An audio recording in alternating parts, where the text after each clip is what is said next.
ഞാറുനടീൽ മഹോത്സവവും കന്നുപൂട്ട് പ്രദർശനവും നടത്തി. കർഷക കൂട്ടായ്മയുടെയും ഉപാസന ഗ്രൂപ്പിന്റെയും നേതൃത്വത്തിലായിരുന്നു പരിപാടി സംഘടിപ്പിച്ചത്. കുന്നിക്കോട് കടുമംഗലം ശിവക്ഷേത്രത്തിന് സമീപത്തായുള്ള ഉപാസന ഏലായിൽ നടന്ന ഞാറുനടിയിലും കന്നുപൂട്ട് പ്രദർശനവും കർഷക സംഘം സംസ്ഥാന വൈസ് പ്രസിഡന്റ് ജോർജ് മാത്യു ഉദ്ഘാടനം ചെയ്തു. മരപിടിക്കാൻ പോകുന്ന കാളുണ്ടായിരുന്നു, എല്ലാം പോയി. ഇപ്പം ദിലീപിനെ പോലെയുള്ള ചില ആളുകൾ മാത്രമാണ് 10 പശുക്കളെ വളർത്തി മുമ്പോട്ട് പോകുന്നു. ദിലീപിന് ആ പ്രവൃത്തി ചെയ്യുന്നതിനെതിരായിട്ട് ഇവിടെ ചില ആളുകൾ പ്രവർത്തിക്കുന്നുണ്ട്, ഞങ്ങൾക്കറിയാം. കന്നുകാലിയെ വളർത്തി പാൽ ഉൽപ്പാദിപ്പിച്ച് കേരളത്തെ പാൽ ഉൽപാദനത്തിൽ സ്വയം പര്യാപ്തതയിലെത്തിക്കുക എന്ന കേരള ഗവൺമെന്റ് ലക്ഷ്യം സാധ്യമാകണമെങ്കിൽ പാൽ ഉൽപാദകരായി കന്നുകാലികളെ വളർത്തുന്നവരുടെ ആളുകളുടെ എണ്ണം വർദ്ധിക്കണം. നമ്മുടെ നാട്ടിലെ പാവപ്പെട്ട കുടുംബങ്ങളിലെ പ്രധാനപ്പെട്ട വരുമാന മാർഗങ്ങളിൽ ഒന്ന് പാലാണ്. ആ നിലയിൽ കന്നുകാലിയെ വളർത്തി പാൽ ഉൽപ്പാദിപ്പിച്ച് വിറ്റ് ജീവിതം കണ്ടെത്തുന്ന 2 കോടിയിലധികം ആളുകൾ ഇന്ത്യയിലുണ്ട്. പക്ഷേ അതിലൊരു ചെറു ശതമാനം മാത്രമാണ് കേരളം. കേരളത്തിലെ ക്ഷീര ഉൽപാദന രംഗത്ത് പ്രവർത്തിക്കുന്ന മിൽമയുൾപ്പെടെയുള്ള സ്ഥാപനങ്ങൾ ക്ഷീര ഉൽപാദകരെ വിസ്മരിച്ചുകൊണ്ടാണ് കഴിഞ്ഞ കാലം പ്രവർത്തിച്ചത്. അപ്പോൾ അത് മാറുകയാണ്. നമ്മുടെ മേഖലയിലെ ക്ഷീര യൂണിയന്റെ എല്ലാം നേതൃത്വത്തിലേക്ക് പുതിയ ആളുകൾ കടന്നു വന്നിട്ടുണ്ട്. വലിയ പ്രതീക്ഷ നൽകുന്ന പ്രഖ്യാപനങ്ങൾ നടത്തി കഴിഞ്ഞു. കന്നുകാലിയെ മേടിച്ച് വളർത്താൻ പലിശരഹിതമായി പണം കട നൽകാൻ വേണ്ടി വിൽമ തീരുമാനിച്ചിരിക്കുകയാണ് തിരുവനന്തപുരം യൂണിയൻ. തീറ്റയുടെ സബ്സിഡി വർദ്ധിപ്പിക്കാൻ തീരുമാനിച്ചു. എല്ലാ പത്രമാധ്യമങ്ങളിൽ വായിച്ചു കാണും. ഒട്ടേറെ പ്രതിബന്ധങ്ങളും പ്രതിസന്ധികളും ഉണ്ട് കന്നുകാലിയെ വളർത്തുകാര്യത്തിൽ. ആ കാര്യത്തിലും ഈ പഞ്ചായത്ത് ഏറ്റവും മാതൃകാപരമായി ഇടപെട്ട് പ്രവർത്തിക്കുന്ന ഒരാളാണ് ഉപാസന ദിലീപ് എന്നതുകൊണ്ടാണ് ദിലീപ് നിശ്ചയിക്കുന്ന ചടങ്ങുകളിലെല്ലാം നമ്മളെ വിളിച്ചാൽ അപ്പോഴേ ഓടിയെത്തി. 10 പശുക്കളെ വളർത്തുന്ന ഇടം കാണണമെങ്കിൽ ദിലീപിനെ ഇവിടെ വരണം. അതെങ്ങനെ തകർക്കാം?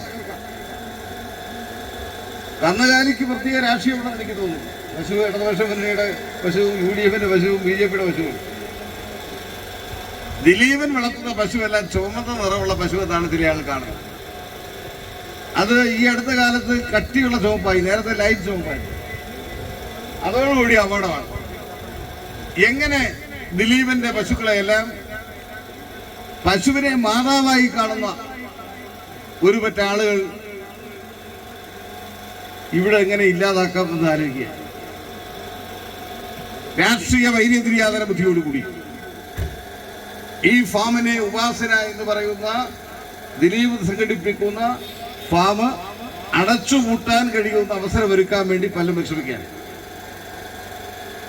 അതിൽ നമ്മുടെ പഞ്ചായത്ത് സമിതിയും ചില ഇടപെടൽ നടത്തുന്നതാണ് ഞാൻ മനസ്സിലാക്കുന്നത്. എന്ത് നാണക്കേടാണ്! ആർക്കെങ്കിലും ഇങ്ങനെ ഒരു സംരംഭം സമാരംഭിക്കാൻ കഴിയുമെന്നാണ് ആര് മുൻകൈയെടുക്കും? ഞാൻ അതിവിടെ പരാമർശിക്കാൻ കാരണം ഈ കേരളത്തിലെ അത്യപൂർവ സംരംഭങ്ങളിൽ ഒന്നാണ് ഉപാസന ഫാം. ആ കേവലം ഫാം മാത്രമല്ല, ഫാമിന് അനുബന്ധമായി ഫാമിന് ആവശ്യമായിട്ടുള്ള എല്ലാ അനുബന്ധ സൗകര്യങ്ങളും മനുഷ്യന് സാധ്യമായതെല്ലാം ചെയ്തുകൊണ്ടാണ് അതിന്റെ പ്രവർത്തനം നടക്കുന്നത്. അതിനോടൊപ്പമാണ് നെൽകൃഷി പ്രോത്സാഹിപ്പിക്കുന്നതുമായി ബന്ധപ്പെട്ടത്. കഴിഞ്ഞ 2 ആഴ്ചയ്ക്ക് മുമ്പ് ഞാനിവിടെ മറ്റൊരു ഏലായിൽ കർഷക സംഘം Kunnicode area secretary Raju Douglas ചടങ്ങിൽ അധ്യക്ഷത വഹിച്ചു. ജില്ലാ പ്രസിഡന്റ് ബിജു കെ മാത്യു മുഖ്യപ്രഭാഷണം നടത്തി. ജില്ലാ സെക്രട്ടറി സി ബാൾഡുവിൻ കന്നുപൂട്ട് പ്രദർശന വിജയികൾക്ക് ട്രോഫി വിതരണം ചെയ്തു. സംഘം ഏരിയ കമ്മിറ്റി അംഗം ദിലീപൻ കെ ഉപാസന സ്വാഗതവും ജില്ലാ കമ്മിറ്റി അംഗം പ്രസന്നകുമാരി നന്ദിയും പറഞ്ഞു. ഏരിയ കമ്മിറ്റി അംഗം ബി രാജീവൻ, ഗ്രാമപഞ്ചായത്ത് അംഗം Anilkumar, Melila cooperative bank president C Balachandran തുടങ്ങിയവർ സംസാരിച്ചു.